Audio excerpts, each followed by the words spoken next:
On your own time. Good. Okay, so welcome back to the Fitness Hack podcast.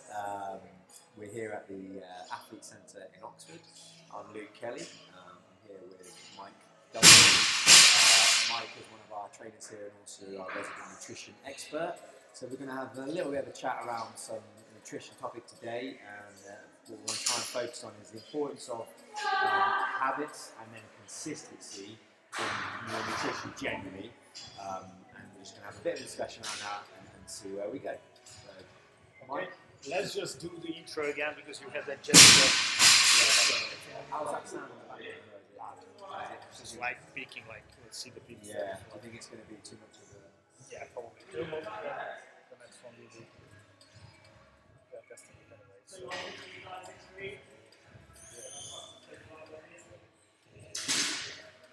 and probably what I'm gonna do. Forgot about it.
Happy?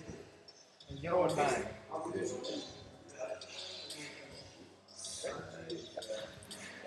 Hi, so welcome back to the Fitness Hack podcast. We're here in the Athlete Centre in Oxford. I'm Luke Kelly, and I'm here with Mike Duncan, who is one of our resident trainers and also our resident nutrition expert. Say hello, Mike. Hello. And we're going to basically have a little bit of a chat today around the idea of habit and consistency, and it's important as a foundation for your general nutrition and diet. And just try and delve a little bit into that topic and see where we go. So Mike, I think we talk a lot, obviously, at work. And day to day gym, we all talk to other trainers, and something that me and you always tend to come back onto is the importance of habit and consistency. Yep. So why don't we jump into sort of the importance of habits and how for you, maybe talk about how important it is for you, and where you sort of start in that area.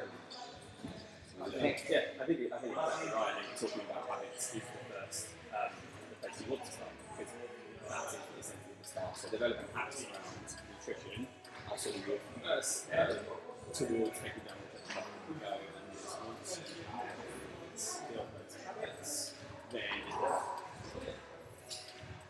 performing them more consistently is what's going to lead to results in the long term. Around habits, you can look at it. There's a couple of different schools of thought around habits. So you can look at trying to form or do lots at once, or you can do a little bit slower one at a time. And I think this is always going to be quite the same conversation we have around the gym. It's an it depends answer. It's classic fitness answer. It depends. It does. I think trying to nail one or two can be very, very good for some people. It very much depends on what you're starting from. But to get a single habit down can be a really, really good place to start. And when it comes to picking with like one, that comes from, I guess, looking at what someone is doing overall, specifically about nutrition, and finding where you're going to find the biggest changes you can make.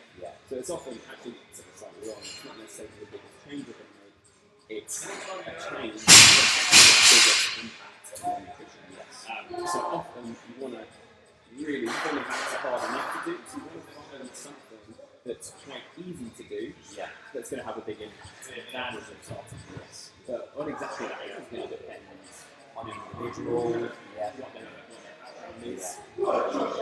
I think for me, like, I get your point that it's quite easy to understand the concept of, you know, at the end of the day, if you've got a nutrition goal short term, long term, if you don't ingrain a new and a good habit, you're going to struggle to be consistent on that diet. But then I think what the interesting is, and you said a key thing, is it can often depend on the individual. So like, maybe let's look at some examples of that in a real life situation. So let's say you've got an individual who just has absolutely no idea where to start from. They do maybe a diet plan, and they're eating out takeaways all the time, and they're just not cooking for themselves. They don't eat a lot of fresh food.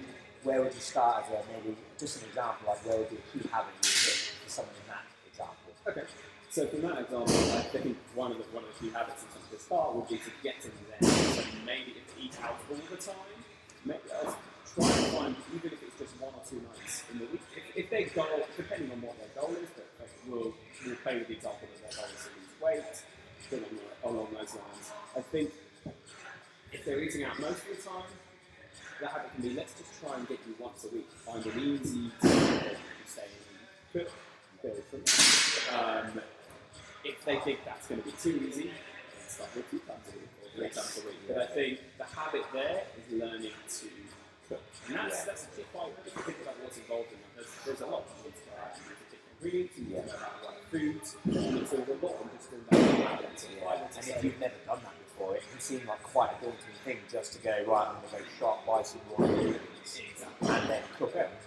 So, and that's why maybe just targeting 1 or 2 times per week that's going to be easiest for that individual. And that's going to make it so if their goal is weight loss, eating out, huge amount of energy intake to go out for a normal meal in a restaurant. Whereas, so just by changing one of those meals to a home cooked meal with a couple of choices, ingraining that habit is going to make an impact straight away. So it's like, it requires some effort, but not a huge amount. But it's going to have a big impact overall on what I think what's jumping out to me there, what you're trying to do is you're trying to get that small thing at first with the idea that grows into a more bigger and consistent habit. So by getting them to focus on something achievable, where you're saying, right, let's start cooking a couple of meals a week, and then the next thing you might add, and something we spoke about before, is it might be, you know what, like, let's try and eat a piece of fruit and something, and yogurt as a snack. Like, pick a day where we're not buying, let's try and start eating 2 pieces of fruit a day, right?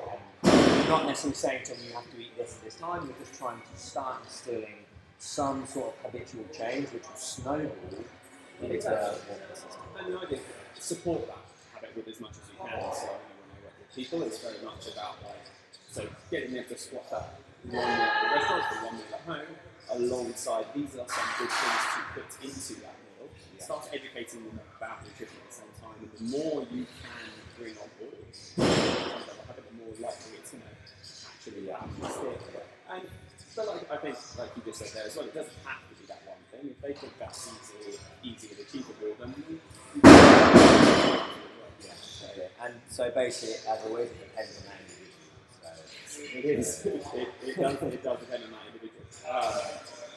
Some people so in terms of habits as well, you'll find that some people will be very much up for everything at once. And there's nothing wrong, I think, like we've spoken about a few times, with going with a little bit more of an all-out approach and trying to sort of few habits at the same time. A plan in place or something to cement these that you're going to continually do. And that's finding an easy place to do it. It's a good place to start. So if they go out every night on the weekend, I'm not going to try and change it over the weekend. We'll pick something else. So we'll start with a few.